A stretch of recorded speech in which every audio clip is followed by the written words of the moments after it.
অটোক্যাডে আমরা এখন fillet command নিয়ে আলোচনা করব। ফিলেট অটোক্যাডে খুবই গুরুত্বপূর্ণ কমান্ড।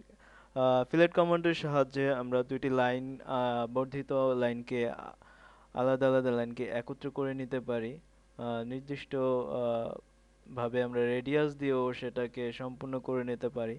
অর্থাৎ মোট কথা, আহ, একটা অগোছানো জিনিসকে গোছানোর জন্য যে কাজগুলি সেটা ফিলেট কমান্ডের সাহায্যে করা যায়। আমরা দেখি এখানে কিছু লাইন টানা আছে। আমরা যদি চাই যে বর্ধিত লাইনগুলিকে একসাথে করে ফেলবো, তখন ট্রিম করা ছাড়া ফিলেটের সাহায্যে আমরা কিভাবে করতে পারি সেটা এখন দেখব। কমান্ড লাইনে লিখি ILLET ফিলেট।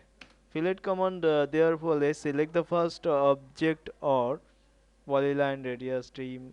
আমরা যদি শুধু ফিলেট সিলেক্ট ফার্স্ট অবজেক্ট, আমরা এটা ক্লিক করলাম। সেকেন্ড অবজেক্ট চাওয়ার ফলে আমরা সেকেন্ড অবজেক্ট ক্লিক করলাম। দেখা গেল লাইন দুটি মিলে গেছে। এভাবে আমরা ফিলেট কমান্ডের সাহায্যে এই কাজগুলি আহ, করে ফেলতে পারি।